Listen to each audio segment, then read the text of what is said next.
संगत जी, प्यार से कहना धन निरंकार जी।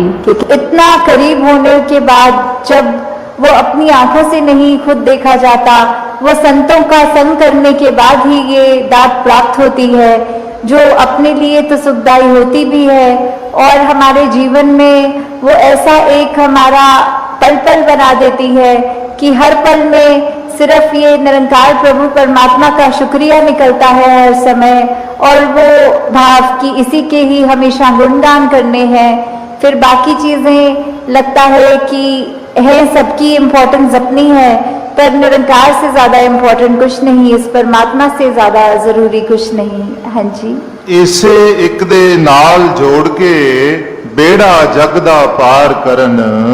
तो ये बेड़ा जग का इससे क्या मतलब हो रहा है? इससे सिर्फ यही बात कि हम जब जीवन काल की यात्रा अपनी जी रहे हैं तो उसमें हमें क्या एक ऐसा जो बोलते हैं कि एक परमानेंट चीज क्या है, कि जो सबसे मजबूत चीज जिसने वो स्थिर है, उसने कभी हमारे उतार चढ़ाव के साथ उतरना चढ़ना नहीं है।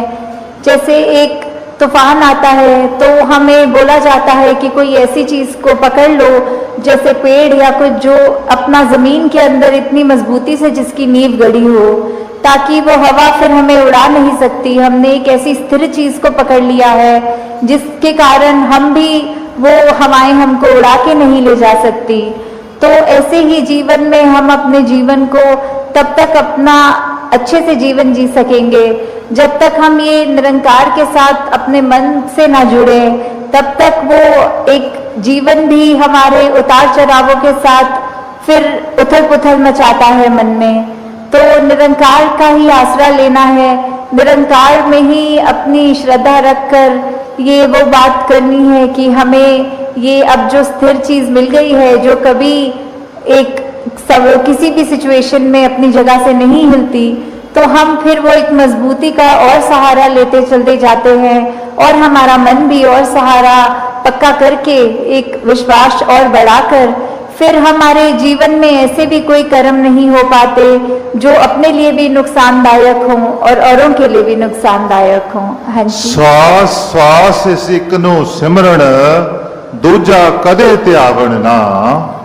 तो फिर जब एक ये लगन लग जाती है निरंकार के साथ, ये अपने इसको हम हर पल अपने जहन में, अपने ऐसे कर्मों में, अपने भावों में पल पल वो हमें पता भी नहीं लगता कि जिस तरह सांस लेना होता है उसके लिए कोई खास समय अलग से नहीं निकलता, कुछ भी करते हुए हम वो श्वास लेते हैं, वैसे ही ये निरंकार का एहसास हमारे मुख से उस तरह कभी तो शब्द रूप में भी सिमरन निकलता है और कभी अगर कोई अन्य काम में व्यस्त हो तो भी वो एक लिव जुड़ी जिसको बोलते हैं निरंकार के साथ।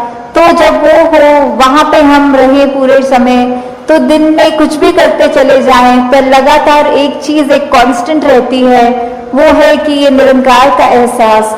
तो जब तक हम वो सिमरन रूप में अपना नाता निरंकार से और गहरा करते जाएं, जितना अधिक से अधिक हो सके मन में भी करें और बोल से भी सिमरन करें, ताकि वही बात कि ये निरंकार ही है जो सही मायने में सब कुछ है और बिना उसके कुछ भी नहीं, और वो खुद भी सब कुछ होते हुए ना उस तरह दिखता है, पर फिर भी इतने गुण बिल्कुल निर्गुण होते हुए भी।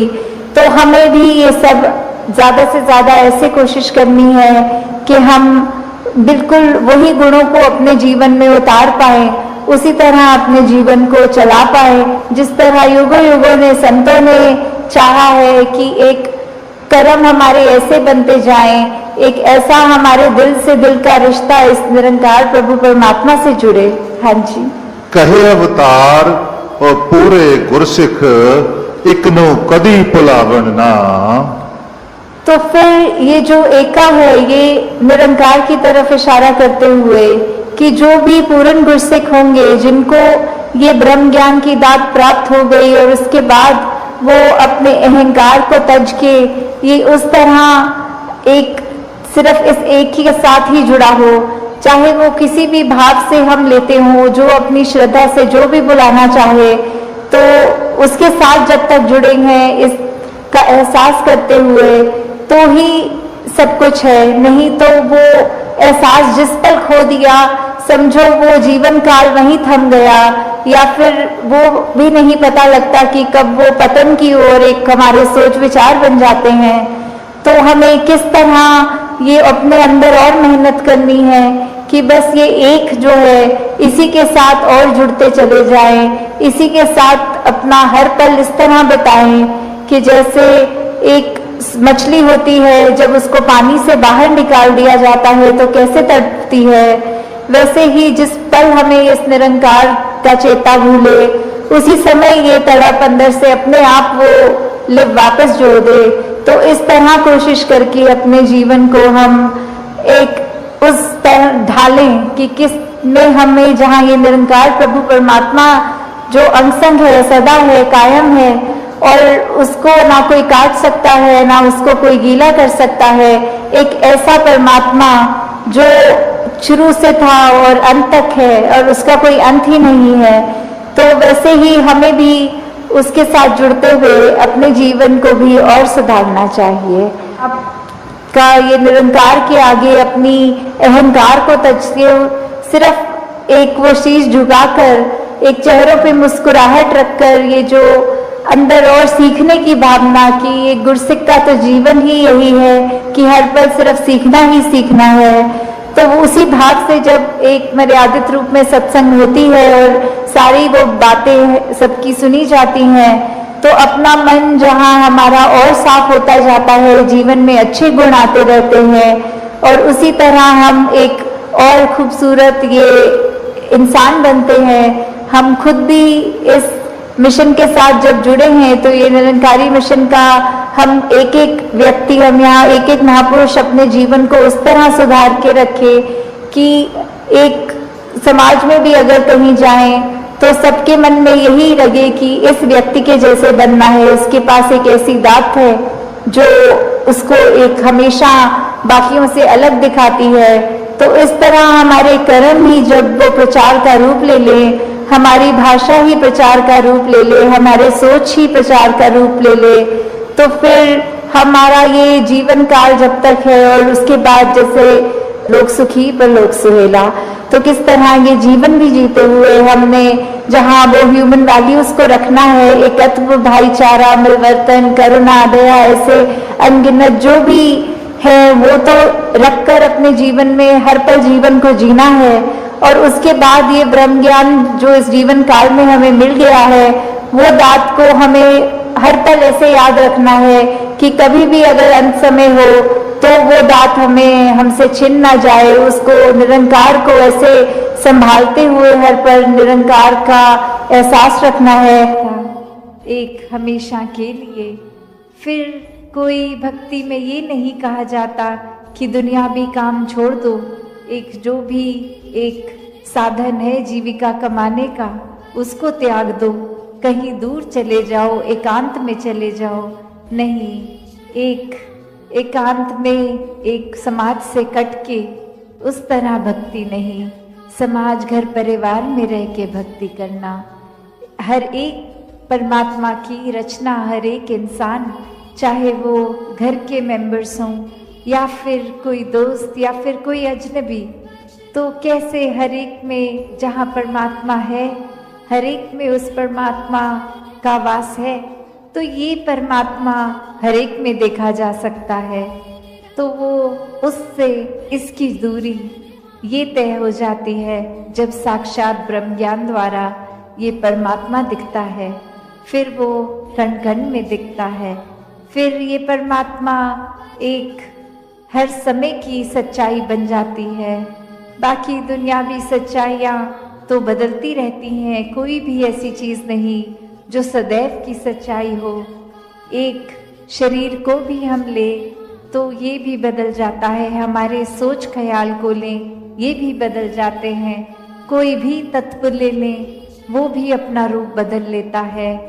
तो कैसे सिर्फ और सिर्फ ये परमात्मा जो अगर जहाँ पे भी आस्था है, विश्वास है, उस धर्म ग्रंथ को भी पकड़ लें तो वही परिभाषा एक ही कि ये परमात्मा, इसका कोई टुकड़े नहीं कर सकता, ये कोई फॉर्म में नहीं है, ये हर जगह है, शुरू से था और सृष्टि खत्म होने पे ये अंत नहीं है इसका।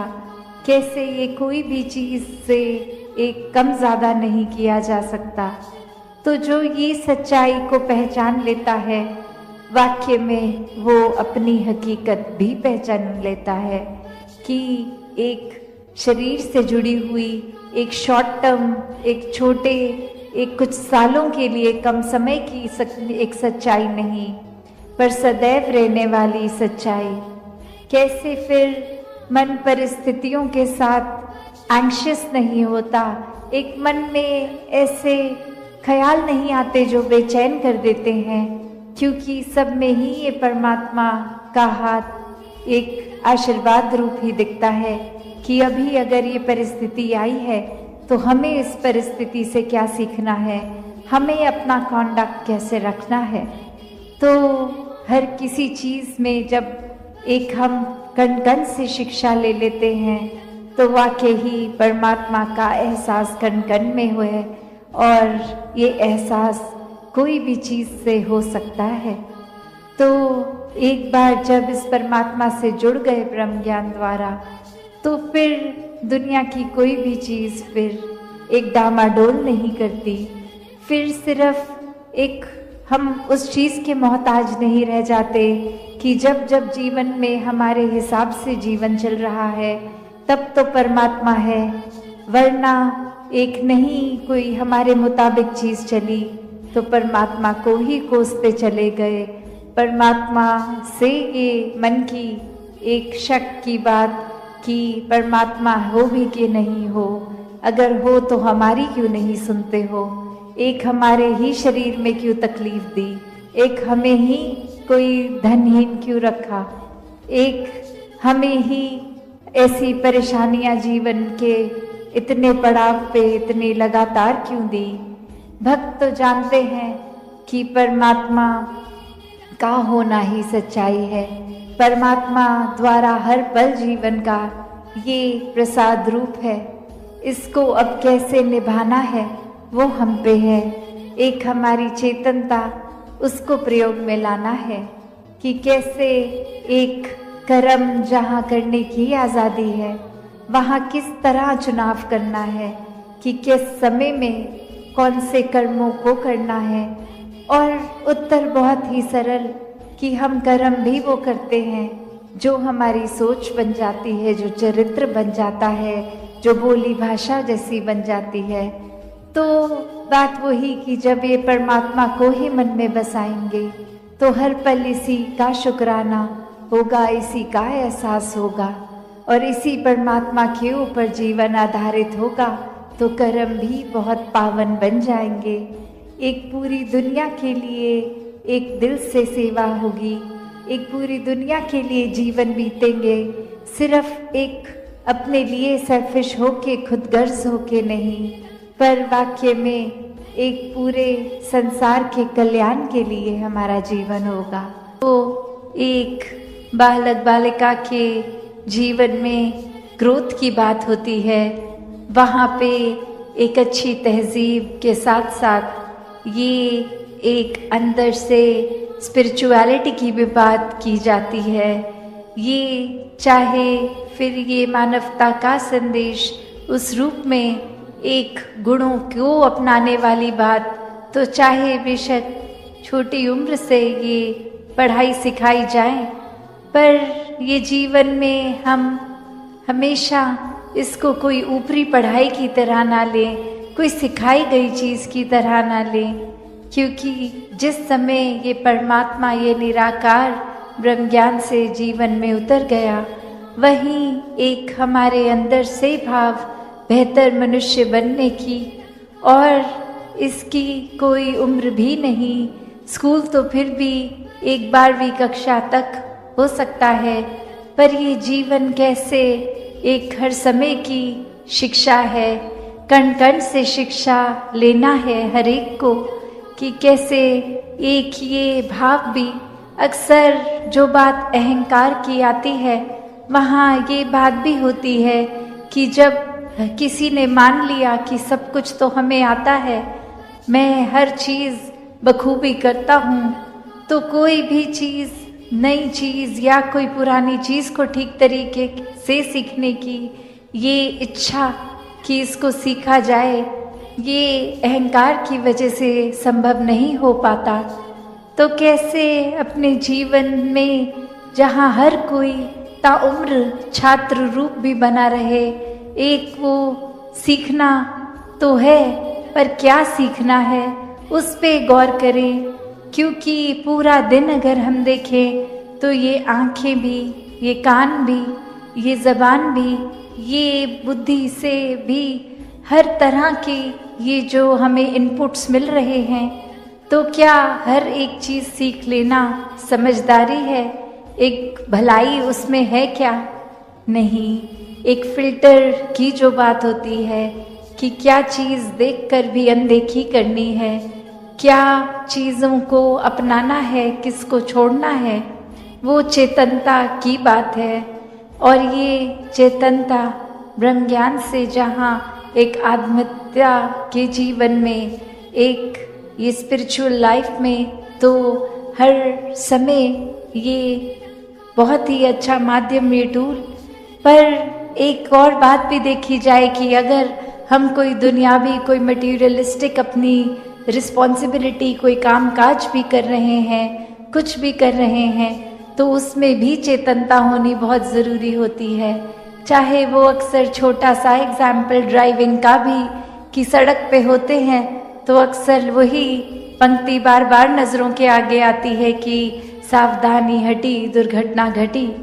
तो ये हर समय चेतनता की बात है कि कहाँ पे हैं हम इस समय, वो एक एक पल का हमें होश, वो खबर, उस पल में ही रहें।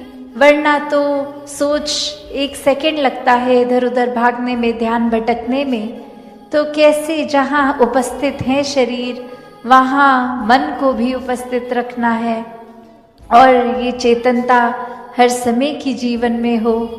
तो फिर बात वहीं आती है जहाँ से हर बात की ही शुरुआत है, ये परमात्मा, ये निराकार, ये जो बेरंगा है, इसके एहसास में हर समय रहना एक पॉसिबल है। एक हर एक पल इसी के एहसास में जीना संभव है। और ये कोई बहुत कल्पना की कोई किताबी बातें नहीं हैं। हर कार्य करते हुए इसके ही एहसास में अगर रहा जाए तो ये परमात्मा हमारे जीवन में और गहराई से उतरता है।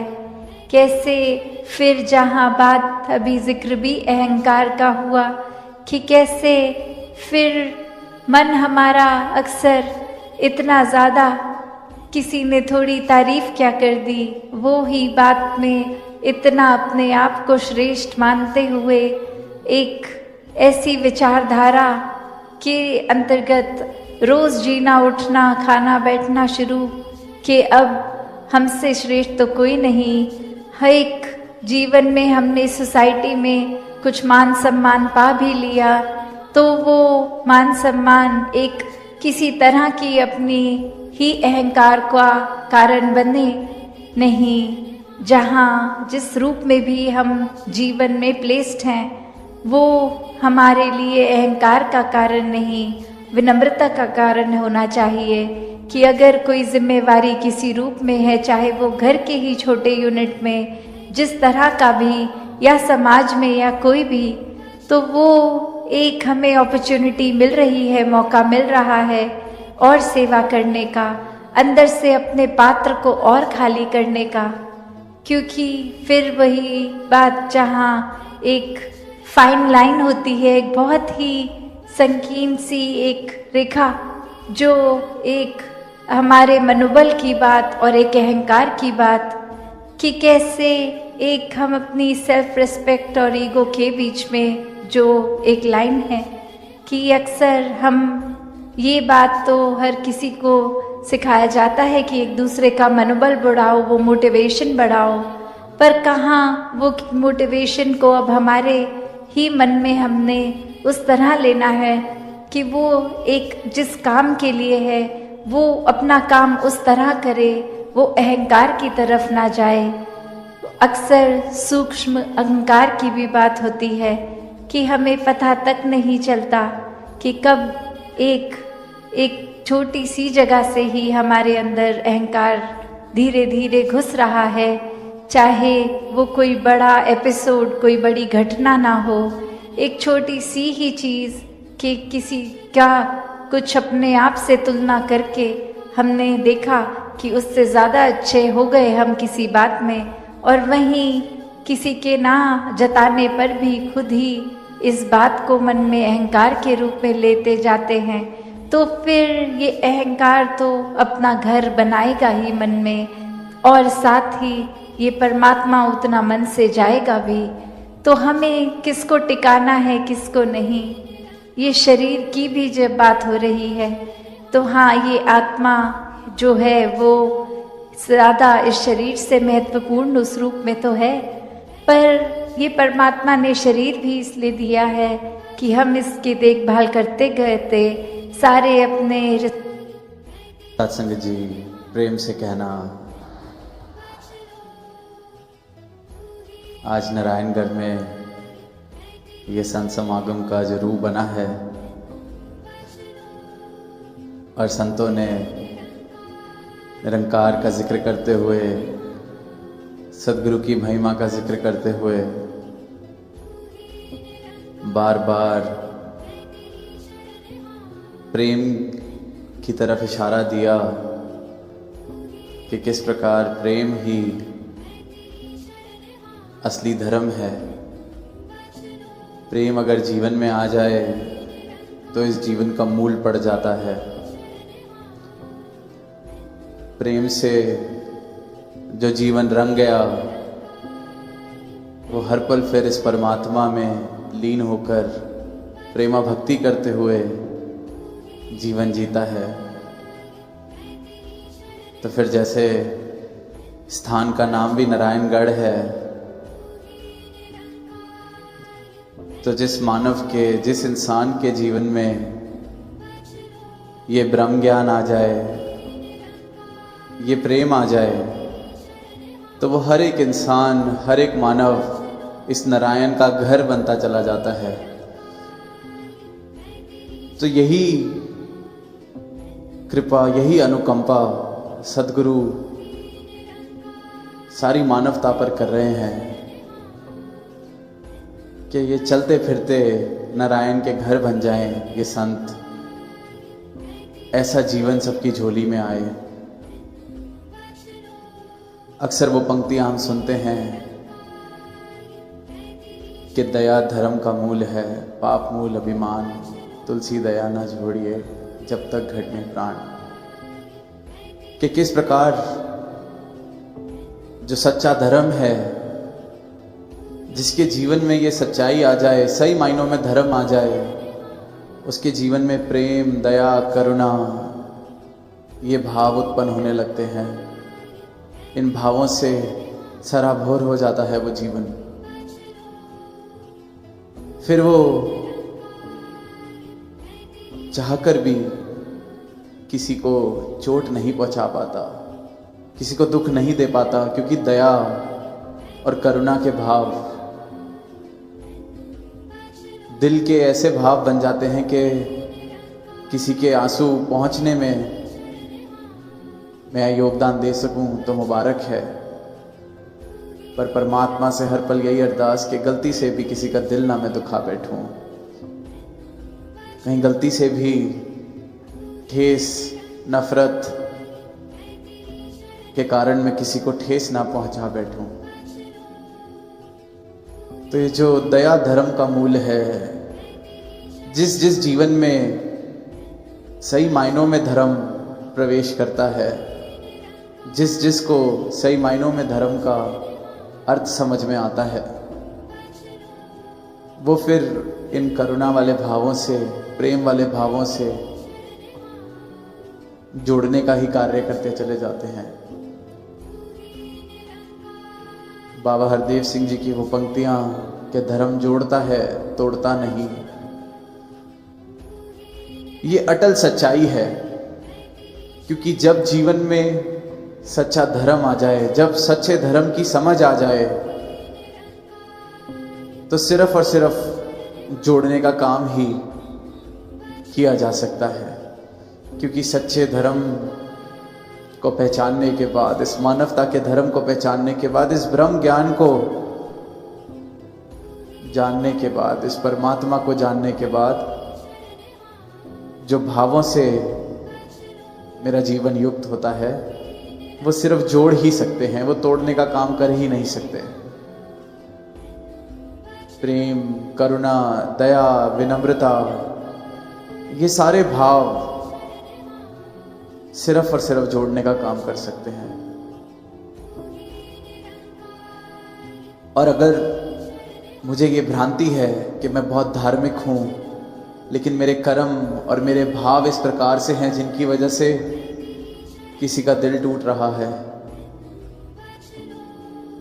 किसी को ठेस पहुंच रही है, किसी का मैं दिल दुखा रहा हूं, कहीं ऊंच नीच की दीवारें मैं खड़ी कर रहा हूं, कहीं तोड़ने के कारण मैं बनाता जा रहा हूं,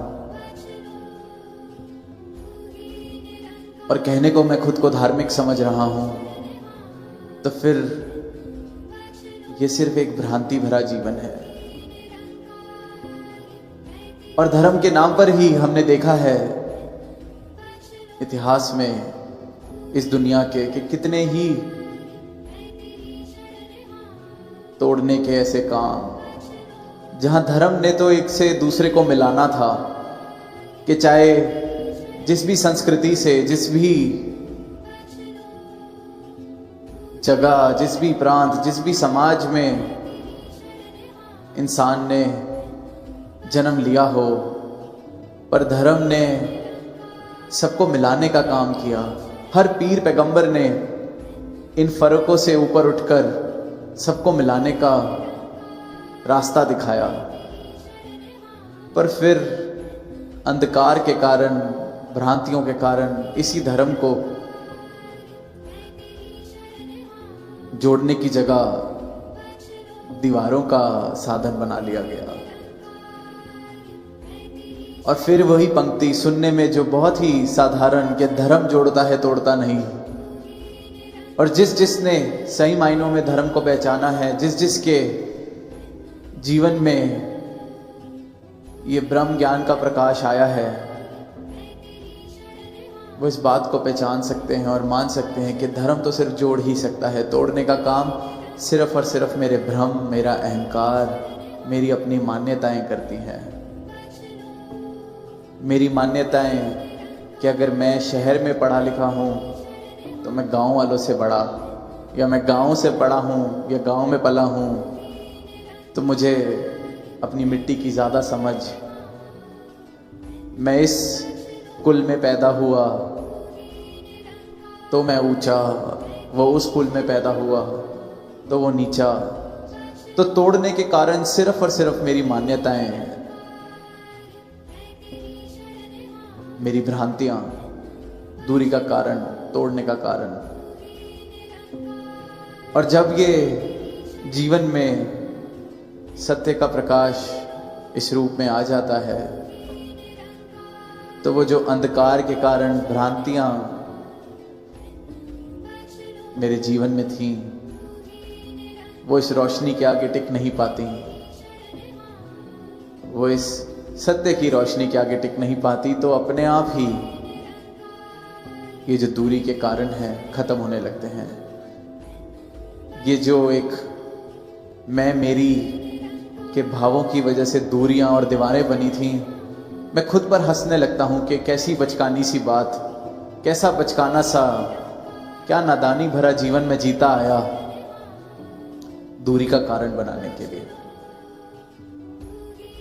फिर मुझे समझ आता है कि रब है मेरे अंग संग वसदा, इस दे अंदर वसा मैं, कि ये अंग संग बसने वाला जिसके अंदर मैं भी बस रहा हूं, इसमें कोई ऊंचा क्या, कोई नीचा क्या, कोई छोटा क्या, कोई बड़ा क्या, कोई गंदा क्या, कोई साफ क्या, कोई गलत क्या, कोई सही क्या, सब इसमें बस रहे हैं, मैं भी इसमें बस रहा हूं और ये सब में बस रहा है। तो वो जो मेरी नज़र हमेशा फर्क का कारण ढूंढती थी, दूरी का कारण ढूंढती थी, उस मेरी नज़र को अब कोई दूरी दिखे भी तब भी नहीं दिखती, क्योंकि सब जगह ये परमात्मा के दर्शन, इस एक का बोध, सब में ही ये एक को मैं देख रहा हूँ, सब में इस एक के मैं दर्शन कर रहा हूँ। तो जीवन से फर्क मिटने लगते हैं और फिर वो बात सिद्ध होने लगती है कि धर्म जोड़ता है तोड़ता नहीं, क्योंकि मैं सबसे ऐसे जुड़ा कि जैसा जब तक मैं सिर्फ और सिर्फ एक सामाजिक दृष्टि से देखता था या एक पारिवारिक दृष्टि से देखता था कि ये मेरे खून के रिश्ते हैं, ये मेरी संस्कृति के रिश्ते हैं, ये मेरे समाज के रिश्ते हैं, उनसे भी मैं इतना नहीं जुड़ा हुआ था। जब ये सत्य जीवन में आया, जब ये बोध जीवन में आया और उसके बाद जब इस सच्चे धर्म ने मुझे अपने साथ जोड़ के सबके साथ जोड़ दिया, तो वो ऐसा जोड़ जुड़ा जिसकी कोई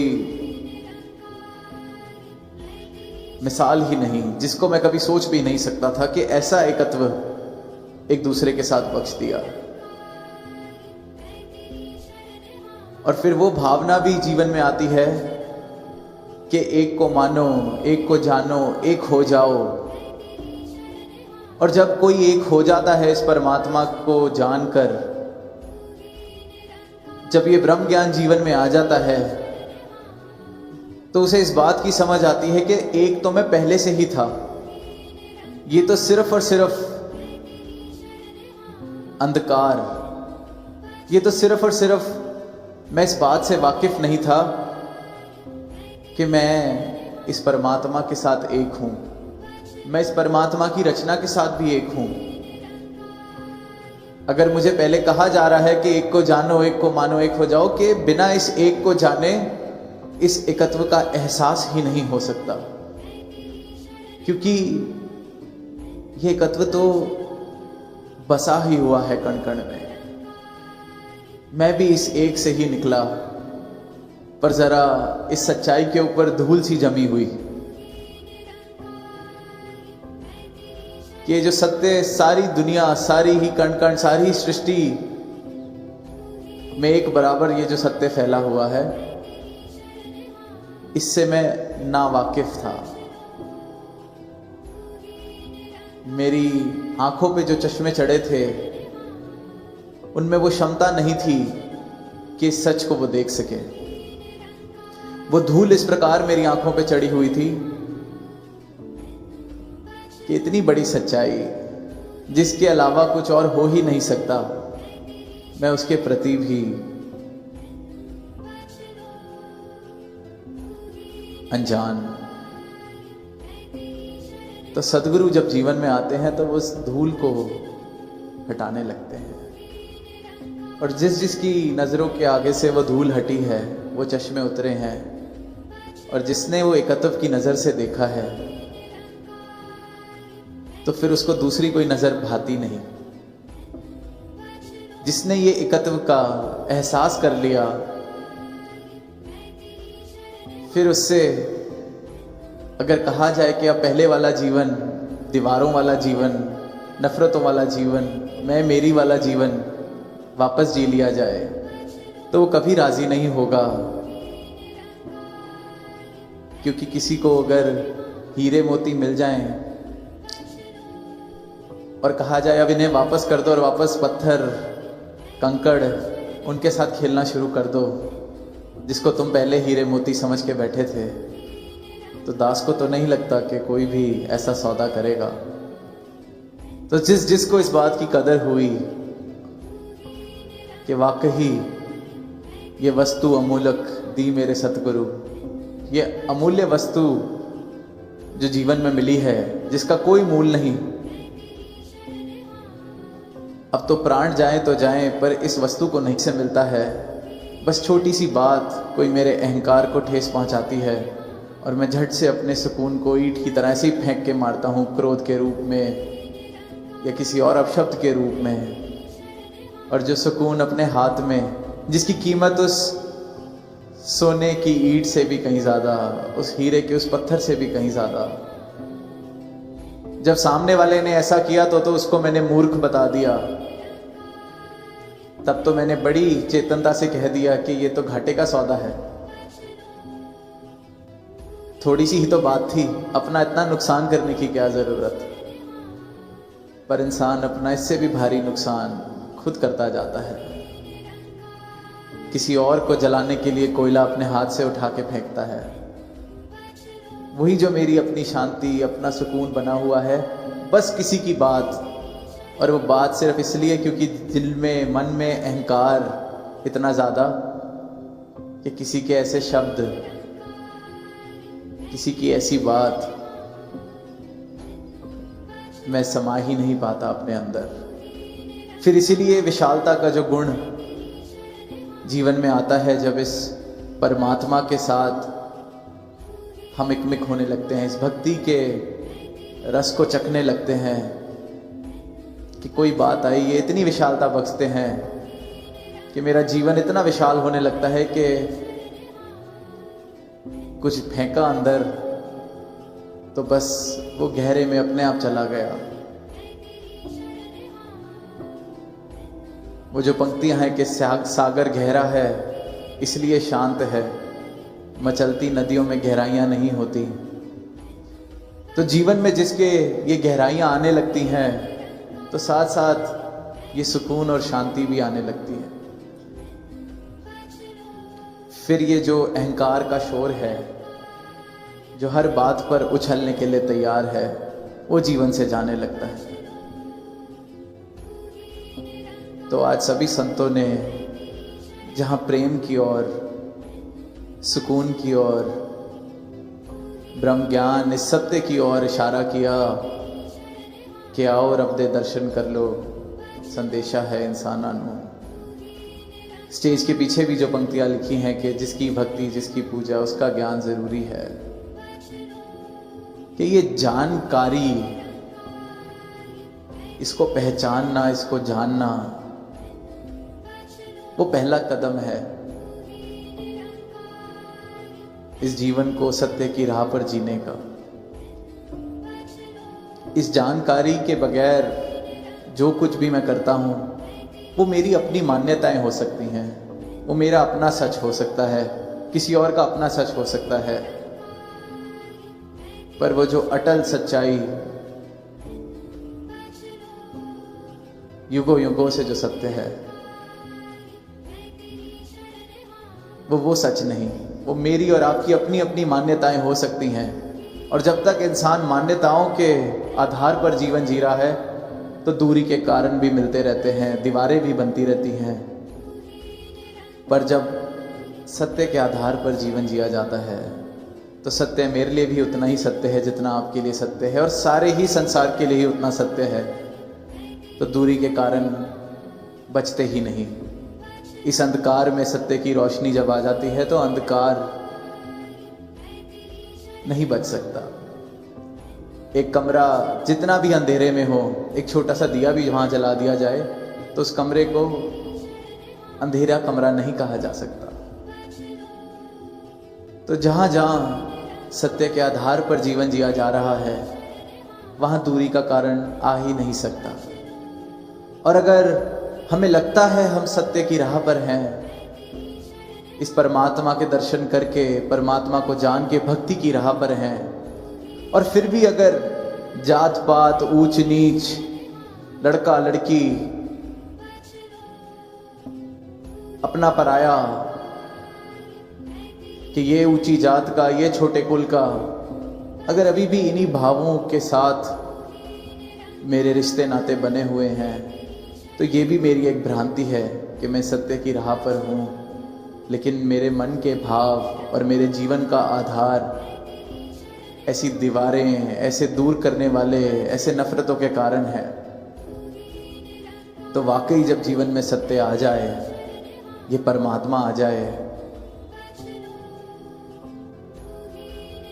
तो ऐसा कोई कारण बच ही नहीं सकता जो दूरी बनाए, सिर्फ और सिर्फ प्रेम आना ही आना है, क्योंकि प्रेम ही परमात्मा है और परमात्मा ही प्रेम है। जिसने सही मायनों में इस परमात्मा को प्राप्त कर लिया, सदगुरु के चरणों की भक्ति जिसके जीवन में आ गई, वो जीवन प्रेम से वंचित रह ही नहीं सकता। और अगर मुझे लगता है कि मैं इस परमात्मा के साथ जुड़ा हुआ हूँ, भक्ति कर रहा हूँ, पर प्रेम से मेरा जीवन अभी दूर है, तो फिर मुझे भी जागने की जरूरत है। शायद मैं खुद को ही धोखा दे रहा हूँ। तो इन्हीं शब्दों के साथ दास यही अरदास करना चाहेगा कि ये जो जीवन बड़े भाग मानस तन पावा, तो ये जो जीवन मिला है, इसे मान्यताओं के आधार पर ना जीकर इस सत्य के आधार पर जिया जाए। प्रेम से कहना, ब्रह्म और माया। सत्संगत जी, आशा करता हूँ निरंकार की कृपा से आप सभी अच्छे हो गए, स्वस्थ हो गए। सत्संगत जी, आप जी के चरणों में एक बार फिर बहुत ही प्रेरणादायक कहानी विचार, जिसका विषय है माया और भ्रम। तो आइए सत्संगत जी जानते हैं इस कहानी के माध्यम से। सत्संगत जी, माया के पर्दे के पार। कभी आपने सोचा है जो दिखता है क्या वही सच होता है? क्या यह संसार, यह रिश्ते, यह दौलत, यह नाम सब कुछ वैसा ही है जैसा प्रतीत होता है? या फिर एक रंगमंच के पीछे कोई अदृश्य शक्ति है जो हमें नचाती है? सत्संगत जी, एक भ्रम में बांधकर एक रहस्य की खोज में एक दिन एक राजा ने अपने राजपाट छोड़ दिया और अंतिम सत्य की तलाश में चल पड़ा। उस भ्रम की तलाश में जो हर माया से परे है। सत्संगत जी, पुरानी भारत भूमि पर एक विशाल राज्य था जिसका नाम सत्यगढ़ था। वहां का राजा वीरचंद्र न केवल शक्तिशाली था बल्कि न्यायप्रिय और ज्ञानी भी था। परंतु इन दिनों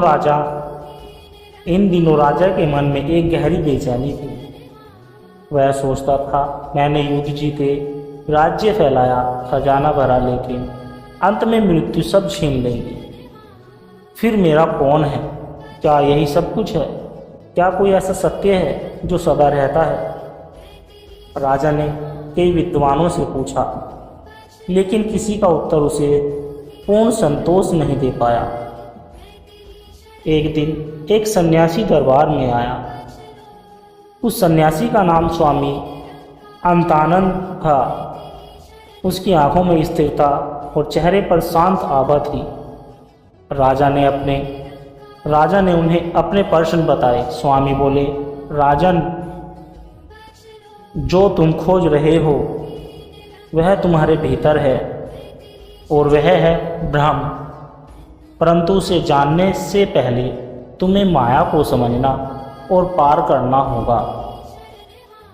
राजा ने तुरंत राज्य त्याग कर संन्यास ले लिया और स्वामी के साथ चल पड़ा आत्मज्ञान की यात्रा पर। स्वामी उसे एक गांव में ले गए जहां हर चीज नकली थी। लोग दिखावा करते थे, प्रेम में स्वार्थ था, सेवा में अहंकार था। स्वामी बोले, यह माया है जो असत्य को सत्य बना देती है। देखो राजा, लोग सोने के मुकुट पहनकर भी दुखी है क्योंकि वे ब्रह्म को भूले हुए हैं। राजा चंकित हुआ, अगर सब कुछ माया है तो मैं क्या हूँ? स्वामी बोले, तुम भी माया के पर्दे में बंधा हुआ आत्मा हो, जो ब्रह्म का स्वरूप है, पर भूल चुका है कि वह स्वयं प्रकाश है। सत्संगत जी, स्वामी ने राजा को एक नगर में छोड़ा जहाँ राजा को एक सामान्य मजदूर बना दिया गया। वहाँ उसका अपमान हुआ, श्रम करना पड़ा, लोग उसकी अपेक्षा करते थे। धीरे धीरे राजा का अहंकार टूटने लगा। एक दिन वह रो पड़ा और बोला, मैं कुछ भी नहीं हूँ, बस एक देह हूँ। स्वामी आए और बोले, नहीं, तुम देह नहीं हो, तुम वह हो जो देह को देख रहा है। ये ब्रह्म की झलक है। अहंकार गया, अब पहला पर्दा उठा। राजा को अब एक छोटे बच्चे का पिता बना दिया गया। वह बच्चे से अत्यधिक प्रेम करता था, पर एक दिन बच्चा बीमार हुआ और मर गया। राजा फिर टूटा, रोते रोते बोला, मैंने उसे अपना माना था, लेकिन वह भी चला गया। क्या मेरा कुछ भी नहीं है? स्वामी बोले, माया मोह उत्पन्न करती है, जिससे आत्मा संसार में बनती है, लेकिन सत्य तो यह है कि न कोई आता है न कोई जाता है, आत्मा नित्य है। राजा ने देखा कि उसका मोह भी माया है। अब राजा को एक अज्ञात जंगल में अकेला छोड़ दिया गया। वहाँ अंधेरा, भूतों की कहानियाँ, भूख और मृत्यु का भय। राजा डरा हुआ, कांपा हुआ, पर धीरे धीरे उसकी चेतना जागृत होने लगी। वह मौन बैठा, आंखें बंद की और भीतर देखा। वहाँ उसे एक प्रकाश दिखाई दिया, एक अपार शांति, एक अनुभव कि मैं न मरता हूँ न जानता हूँ, मैं तो बस हूँ, मैं ब्रह्म हूँ। स्वामी प्रकट हुए। राजन, अब माया के तीनों पर्दे गिर गए हैं। अब तुम स्वयं को जान चुके हो, यही ब्रह्म है, अनादि अनंत अचल। राजा वापस अपने राज्य में लौटा, पर अब वह राजा नहीं रहा। अब वह ज्ञानी है। उसका राज्य भी अब वैराग्य की भूमि बन गया है। वहाँ धन सत्ता नहीं, सेवा प्रेम और ज्ञान का राज्य था। वह अब सबको यही दिखाता, यह जगत माया है, पर माया को दोष मत दो, यह ब्रह्म की लीला है। इस माया के पर्दे के पार देखो, वही शाश्वत सुख है। सत्संग जी, ब्रह्म ही सत्य है, माया उसका पर्दा है। जो व्यक्ति उसकी पहचान, अपने मोह और अपने भय को त्याग देता है, वही माया के पार जाकर ब्रह्म को जान पाता है। जैसे बादल सूरज को छिपा सकते हैं पर मिटा नहीं सकते, वैसे ही माया ब्रह्म को ढक सकती है पर मिटा नहीं सकती। सत्संग जी,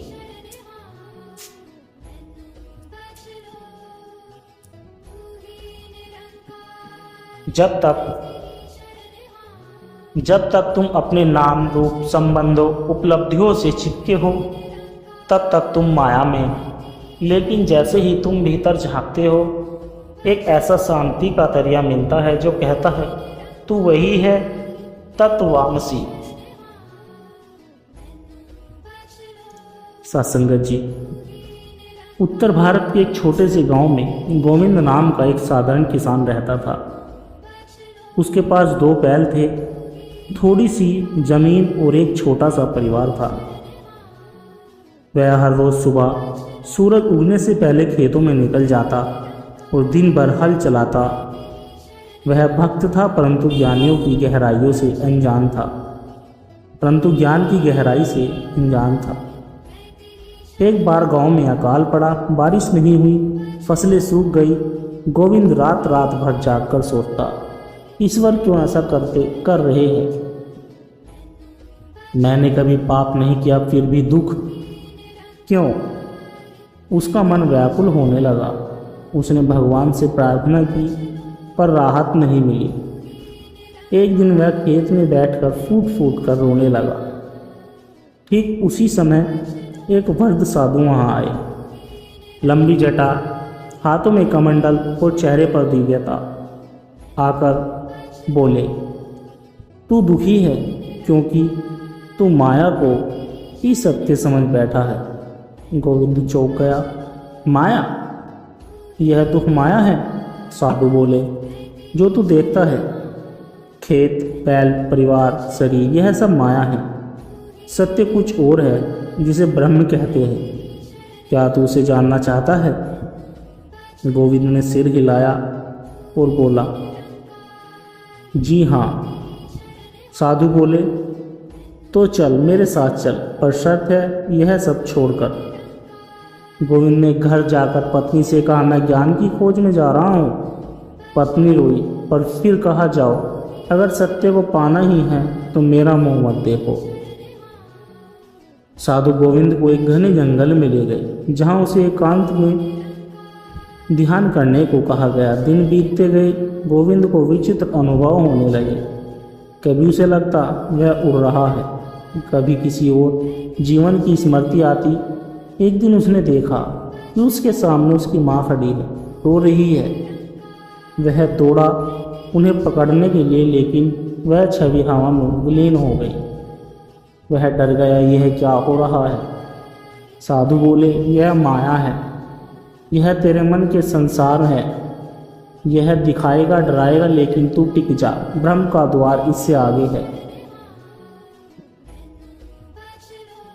3 साल बीत गए। एक दिन साधु ने गोविंद से 3 प्रश्न पूछे। पहला प्रश्न, तू कौन है? दूसरा प्रश्न, यह संसार क्या है? तीसरा प्रश्न, ब्रह्म को पाने की इच्छा किसे कहते हैं? गोविंद ने जवाब दिया, मैं देह नहीं, मन भी नहीं, एक दृष्टा हूं। यह संसार एक रंगमंच है, जहां किरदार है पर अभिनेता नहीं। ब्रह्म की चाह भी एक भ्रम है, क्योंकि पाने को कुछ शेष नहीं, मैं ही वही। साधु मुस्कुराए और बोले, अब तू तैयार है। अब साधु गोविंद को एक गुफा में ले गए और कहा, यहाँ बैठकर मौन में ब्रह्म को अनुभव कर। गोविंद वहां बैठ गया, आंखें बंद की, सांसें स्थिर हो गई। धीरे धीरे वह अपने विचारों, इच्छाओं और पहचान को पार करने लगा। एक बिंदु पर उसे अनुभव हुआ कि मैं नहीं हूँ, बस एक शुद्ध चेतना शेष है। वह सब कुछ था और कुछ भी नहीं। उसने देखा कि जो संसार वह समझता था वह एक सौपन की तरह है। जो अनुभव अभी हो रहा है वह कभी न समाप्त होने वाली शांति है। 5 वर्ष बाद गोविंद अपने गांव लौटा, पर अब वह नहीं था जो पहले था। अब वह था, उसके चेहरे पर चमक थी। लोग उससे कुछ पूछते तो वह बस मुस्कुराता। किसी ने पूछा, क्या तू ब्रह्म बन गया? वह बोला, बनता तो छोड़ो, जब मैं मिटा तभी जाना कि मैं तो सदा से वही था। अब वह खेतों में हल भी चलाता, पर भीतर से अचल रहता। संसार को देखता पर उसमें नहीं फंसता, कर्म करता पर उसमें नहीं बनता। एक दिन गांव में एक युवा उससे पूछने आए, ब्रह्म क्या है और माया क्या है? गोविंद बोला, ब्रह्म वह है जो सदा है, माया वह है जो प्रतीत होती है पर होती नहीं।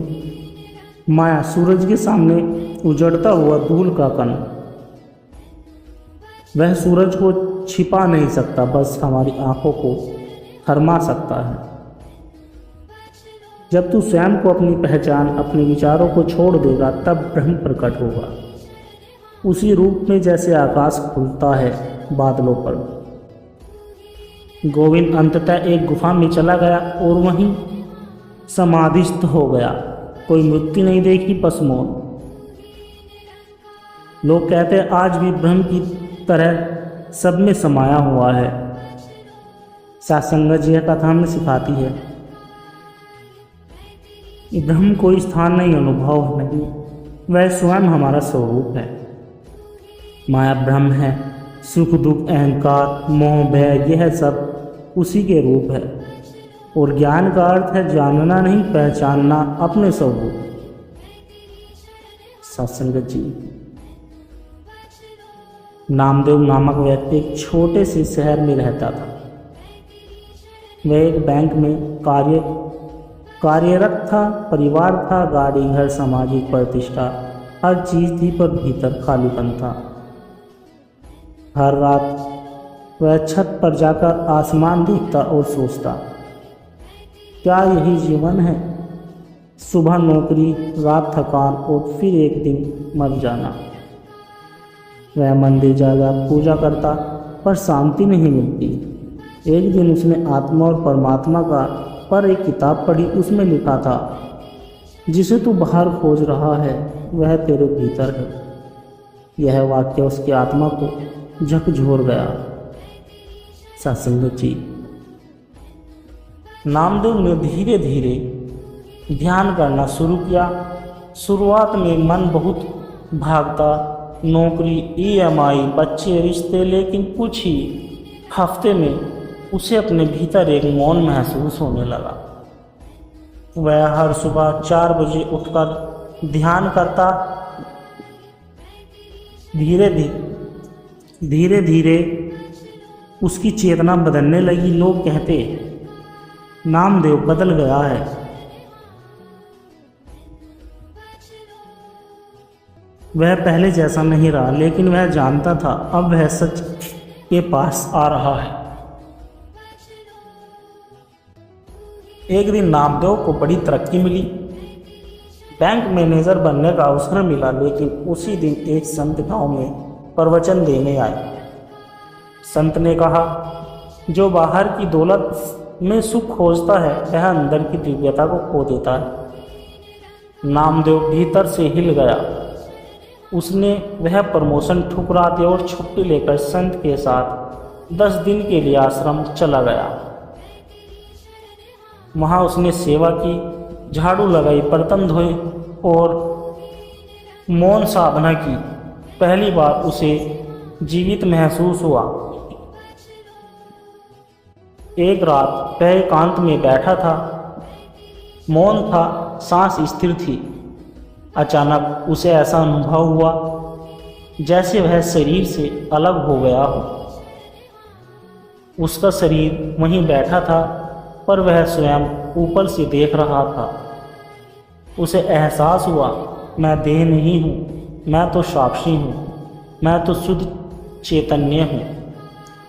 आंखें खुली तो वह रो रहा था, पर वह दुख के आंसू नहीं थे। यह तो परम आनंद के आंसू थे। वह घर लौटते समय सड़क पर एक दुर्घटना हुई। नामदेव का एक्सीडेंट हो गया। उसे ICU में भर्ती कराया गया। वह अचेत अवस्था में था, पर भीतर पूरी चेतना में था। उसे अनुभव हुआ कि मृत्यु समीप है, लेकिन इस बार वह डर नहीं रहा था। वह भीतर कह रहा था, हे परमात्मा, यदि तू बुला रहा है तो मैं तैयार हूँ, लेकिन यदि अभी अधूरा है तो मुझे वापस भेज दे।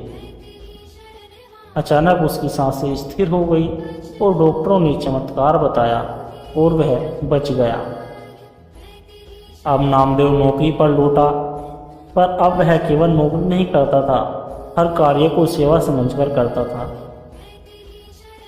घर में अब वह मौन की भाषा बोलता, बच्चों को आत्मा के बारे में सिखाता, ऑफिस में हर किसी को प्रेम से देखता। किसी ने पूछा, तुम इतना शांत कैसे रहते हो? उसने मुस्कुराकर कहा, क्योंकि अब मुझे मालूम है मैं कौन हूँ, और यह भी कि यह संसार एक लीला है। मैं इसका पात्र हूँ, पर बंदा नहीं। वर्षों बाद एक दिन ध्यान में बैठकर नामदेव ने अंतिम बार गहरी सांस ली और ध्यान में ही समाधिस्थ हो गया। लोगों ने कहा नामदेव चला गया, पर किसी ने भीतर से सुना, नहीं वह गया नहीं, वह तो पहली बार अपने सच्चे घर पहुंचा है, परमात्मा में लीन हो गया। सात्संगत जी, आत्मा को पहचानो तभी परमात्मा को जान पाओगे। जीवन की आपधापी से ऊपर उठो, तभी मौन की आवाज़ सुनाई देगी। मृत्यु भय नहीं, एक द्वार है जहाँ से आत्मा ब्रह्म में विलीन होती है। सत्संगत जी, दास के द्वारा कहे गए प्रेरणादायक कहानी विचार यदि आप जी को अच्छे लगे हो तो वीडियो को लाइक करें, शेयर करें और कमेंट बॉक्स में धन निरंकार जी जरूर लिख दें। और दास को आशीर्वाद देके हर रोज आप जी के चरणों में ऐसे ही प्रेरणादायक कहानी विचार लेकर आता रहूं। और सत्संगत जी दास के चैनल सोना इंस्पायर विचार को सब्सक्राइब जरूर कर लीजिए। सत्संगत जी प्यार से कहना, धन निरंकार जी।